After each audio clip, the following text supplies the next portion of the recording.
Salam, salam sejahtera di dalam kasih Tuhan Yesus Kristus dan salam jumpa di dalam renungan firman Tuhan pada malam hari ini, yaitu ibadah kelompok inti Shalom. Saudara yang dikasih oleh Tuhan, sebelum kita masuk di dalam firman Tuhan, kita akan berdoa terlebih dahulu. Maha besar Allah Bapa yang bertahta di dalam kerajaan sorga, di dalam nama Tuhan Yesus Kristus, kami bersyukur di tengah-tengah situasi yang tidak menentu, yang tidak pasti.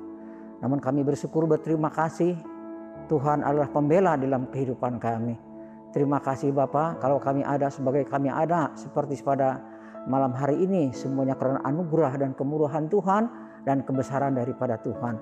Sebentar kami akan mendengarkan firman Tuhan, lengkapi urapi kami ya Bapa oleh kuat kuasa Roh Kudus, dan juga kami memohon ya Bapa, taruhlah hikmat di dalam lidah bibir perkataan kami, nama Tuhan dipermuliakan. Tuhan memberkati kami yang menaburkan firman Tuhan, dan Tuhan memberkati juga yang mendengarkannya. Berikutnya ya Tuhan, kami berterima kasih kepada Bapak Gembala, kepada seluruh pengurus yang sedang memberikan kepercayaan kepada kami untuk memberitakan firman Tuhan. Terima kasih Bapak, kami sambut berita firman Tuhan ini di dalam nama Tuhan Yesus Kristus.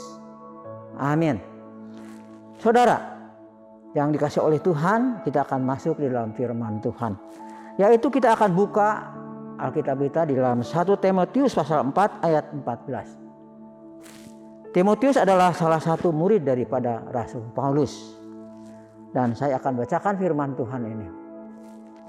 Jangan lalai dalam mempergunakan karunia yang ada padamu, yang telah diberikan kepadamu oleh nubuat dan penumpangan tangan sidang penatua.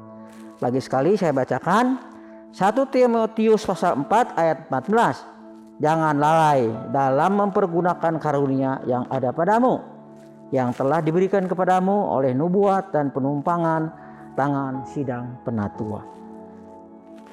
Pada malam hari ini firman Tuhan dengan berjudul, yaitu bertemakan jangan lalai. Don't be negligent. Jangan lalai, jangan lebay, jangan acuh tak acuh di dalam hal kerohanian. Lagi sekali saya katakan, jangan lalai. Don't be negligent.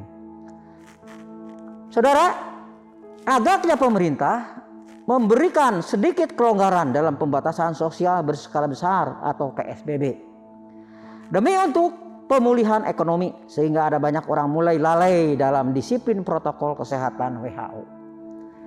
Ini menyebabkan peningkatan penularan COVID-19. Kita jangan lupa dan juga kita jangan lalai. 3M kita tetap praktekkan dalam kehidupan kita. Memakai masker, mencuci tangan, menjaga jarak. Mungkin ada yang salah sangka seolah-olah pandemi bisa teratasi. Padahal sampai sekarang COVID-19 belum teratasi.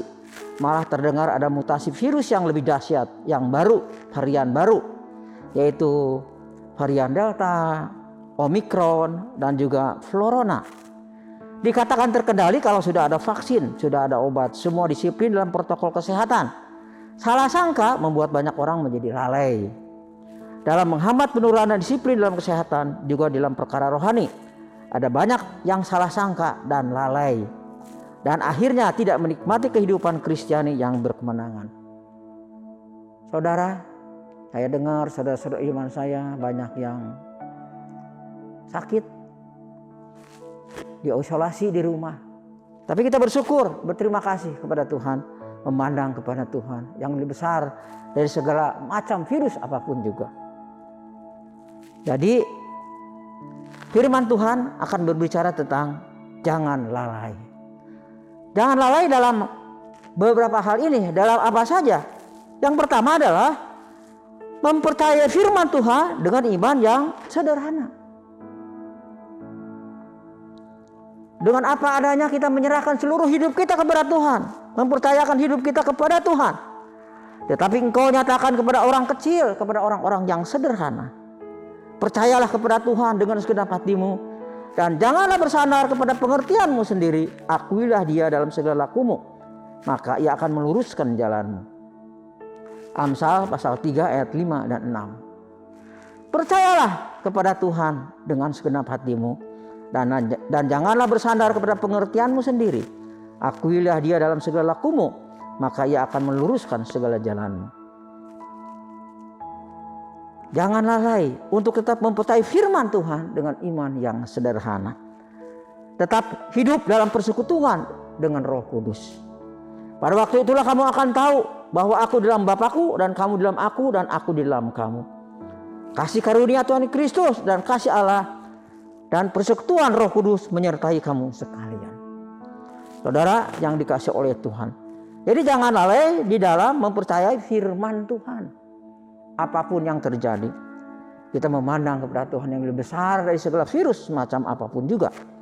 Dan yang berikutnya adalah jangan lalai, tetap bertumbuh berakar yang seimbang di dalam Yesus Kristus. Kolose 2 ayat 6 dan 7. Saya bacakan buat saudara. Kamu telah menerima Tuhan Yesus Kristus Tuhan kita. Karena itu hendaklah hidupmu tetap di dalam Dia. Hendaklah kamu berakar di dalam Dia dan dibangun di atas Dia. Hendaklah kamu bertamat teguh dalam iman dan telah diajarkan kepadamu. Dan hendaklah hatimu melimpah dengan syukur. Berakar di dalam Yesus Kristus. Tetap ada di dalam Tuhan apapun yang terjadi. Saudara, yang berikutnya juga disiplin dalam latihan ibadah. Spiritual exercise. 1 Timotius 4 ayat 7-8. Di dalam latihan ibadah itu ada doa, ada firman Tuhan, tetap beribadah kepada Tuhan di dalam pelayanan, bahkan dalam persembahan kehidupan kita. Tetapi jauhilah tahayul dan dongeng-dongeng nenek tua. Latihlah dirimu beribadah. Latihan badani terbatas gunanya, tetapi ibadah itu berguna dalam segala hal karena mengandung janji baik untuk hidup ini maupun untuk hidup yang akan datang. Saudara, jauhilah tahayul. Apa itu tahayul itu? Hal-hal yang tidak akan terjadi tapi sering ditakuti. Contohnya, ada orang yang takut tentang angka 4. Juga takut kepada hari-hari tertentu. Kalau saudara pergi ke apartemen misalnya, nomor 1, nomor 2, nomor 3, 4 nggak ada. Langsung nomor 5. Atau di TKI, Taman Kopo Indah. Kopo permain TKI 1, TKI 2, TKI 3. 4-nya nggak ada, dia lewat TKI 5. Jadi ada orang-orang yang tertentu takut kepada angka-angka. Takut juga kepada hari-hari. Kata orang Bandung, hari Sabtu itu larangan Bandung. Tetapi apa kita pergi juga. Itulah tahayul. Ada juga yang mengatakan demikian, orang-orang tua, nenek tua. Jangan duduk di depan pintu katanya. Nanti nonton jodoh katanya. Tapi sebenarnya bukan apa-apa. Jangan ada di depan pintu. Jadi kalau ada orang lewat itu ada menghalangi begitu. Jadi itulah kata-kata tahayul. Tapi firman Tuhan menegaskan kepada kita, tetapi jauhilah tahayul dan dongeng-dongeng nenek tua. Latihlah dirimu beribadah. Latihlah badani terbatas gunanya, tetapi ibadah itu berguna dalam segala hal karena mengandung janji baik untuk hidup ini maupun untuk hidup yang akan datang. Jadi kita harus latihan beribadah. Karena gunanya untuk hidup sekarang maupun untuk hidup yang akan datang. Bukan tidak ada gunanya, olahraga ada gunanya. Tetapi kalau dibandingkan dengan ibadah, jauh sekali bedanya. Saudara yang dikasihi oleh Tuhan, dulu saya menjabat sebagai ketua kaum pria. Sekarang udah tidak, tapi dulu ada seorang kaum pria yang suka pergi ke gunung. Dia paling duluan, badannya sehat, tinggi besar. Kalau ada apa-apa dia survei duluan. Tapi pada waktu disurvei dia nggak ada. Biasanya cepat-cepat laporan gitu kepada ketuanya. Dicari. Ternyata dekat kebun bambu dia sudah begini. Saudara yang dikasihi oleh Tuhan. Jadi bukan tidak ada gunanya. Olahraga itu bagus gunanya juga. Saya juga suka olahraga. Jalan kaki begitu. Tapi kalau dibandingkan dengan ibadah, jauh berbeda sekali. Maka itulah sebabnya ibadah itu artinya di dalam bahasa aslinya abodah. Tetap kita belajar beribadah kepada Tuhan. bersangkut paut dengan Tuhan. Teristimewa pada saat-saat sekarang ini. Kita banyak beribadah, kita banyak berdoa, membaca firman Tuhan, merenungkan, menghayati, dan dalam persembahan dalam kehidupan kita kepada Tuhan. Yang berikutnya juga bukan saja disiplin latihan ibadah supaya kita tidak lalai, yaitu memelihara, menghayati, menikmati, meningkatkan persekutuan jemaat dalam kasih Tuhan. Seperti apa yang dikatakan dalam Filipi 2 ayat 1 dan 11. Saya bacakan sedikit saja. Jadi karena dalam Kristus ada nasihat, ada penghiburan kasih, ada persekutuan roh, ada kasih mesra dan belas kasihan. Jadi nasihatnya marilah kita saling mengasihi satu kepada yang lain. Dan terus bersemangat di dalam pelayanan kasih. Saya bacakan di dalam Matius pasal 25 ayat 40. Sesungguhnya segala sesuatu yang kamu lakukan untuk salah seorang dari saudaraku yang paling hina, sekalipun kamu telah melakukannya untuk aku. Ketika aku telanjang, kamu memberi aku pakaian. Ketika aku sakit, kamu merawat aku. Ketika aku dalam penjara, kamu mengunjungi aku. Sebab ketika aku lapar, kamu memberi aku makan. Ketika aku haus, kamu memberi aku minum. Ketika aku seorang asing, kamu memberi tumpangan. Saudara yang dikasih oleh Tuhan, saya bersyukur di dalam ibadah kami di GKP Shalom ini.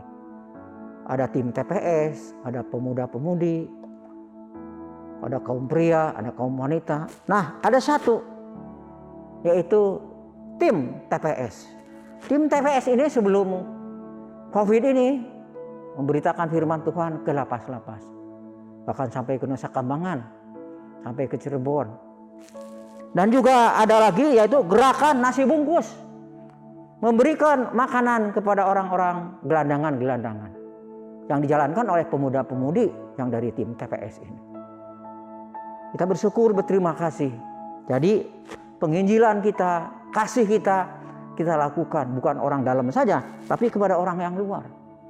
Kami dengar juga dari tim TPS ini, pemuda-pemudinya yang sampai mengunjungi, memberikan sumbangan juga, memberikan bantuan kepada korban-korban, terlebih yang akhir-akhir ini di Gunung Semeru. Saudara yang kasih oleh Tuhan, itu terletak di dalam firman Tuhan dalam Injil Matius pasal 25 ayat 40. Sesungguhnya segala sesuatu yang kamu lakukan untuk salah seorang dari saudaraku yang paling hina sekalipun, kamu telah melakukannya untuk aku.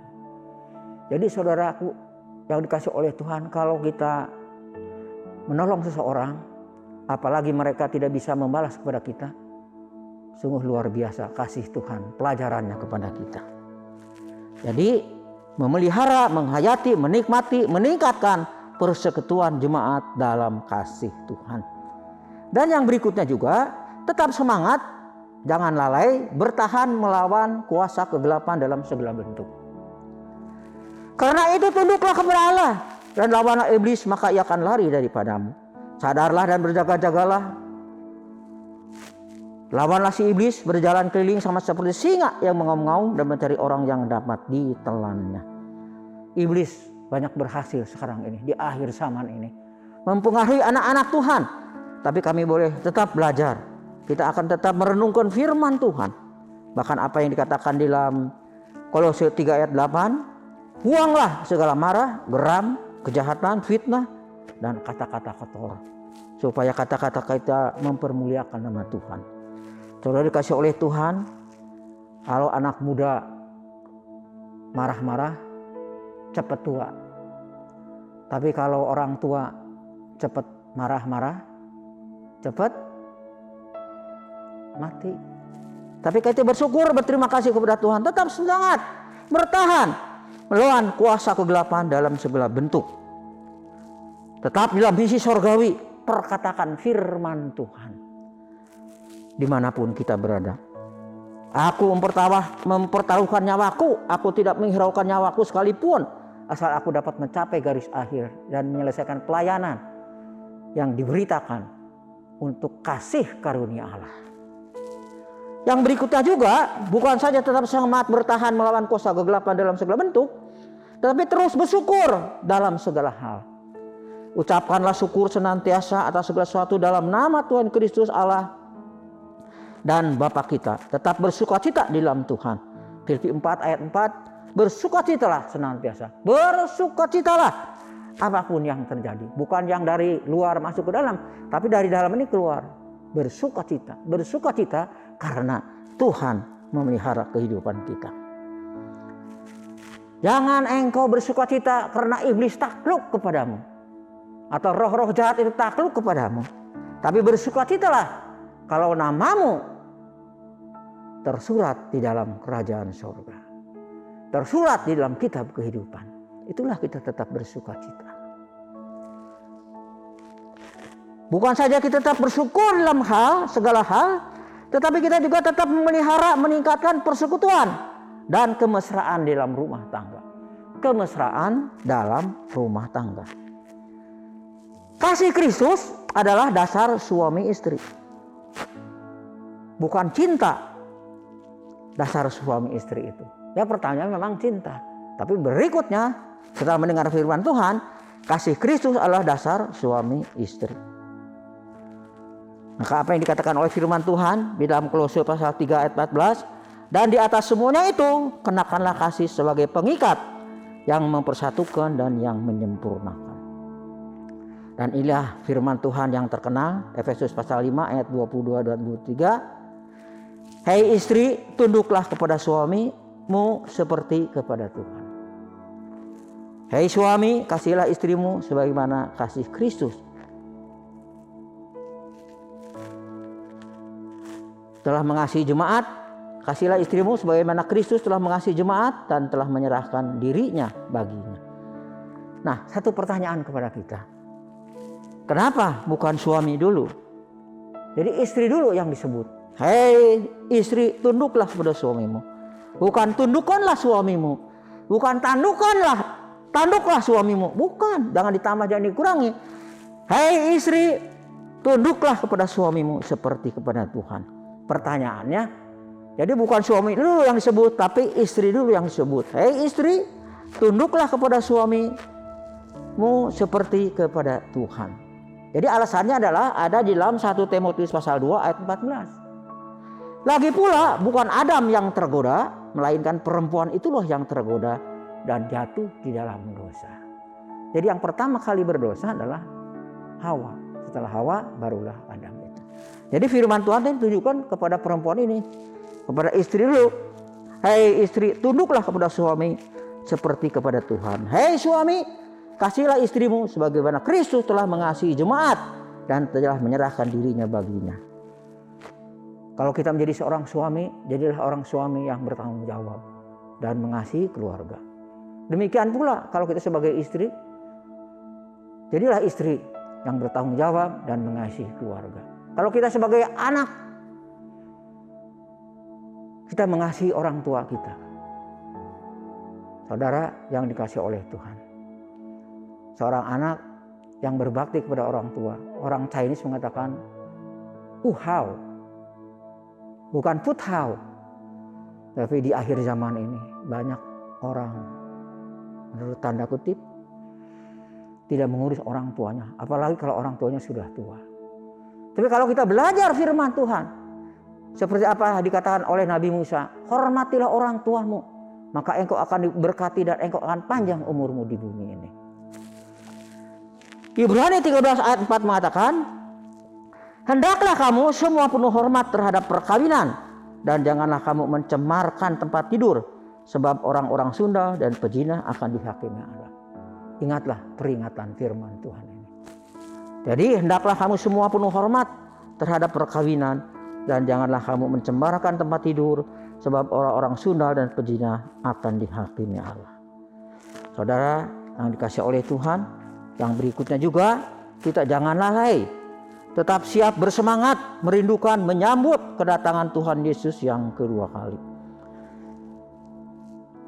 Lihatlah, aku datang seperti pencuri, berbahagialah dia yang berjaga-jaga, yang memperhatikan pakaiannya, supaya ia jangan berjalan dengan telanjang, jangan kelihatan kemaluannya. Saudara yang dikasihi oleh Tuhan, biarlah kita boleh menjaga kesucian hati kita dan hidup kudus dalam kehidupan kita ini. jangan lalai untuk kita tetap berdoa kepada Tuhan. Mungkin saudara tahu, kita semua orang-orang, apalagi anak-anak muda memakai HP, gadget. Namun siapakah yang menciptakan, yang pertama membuat WhatsApp?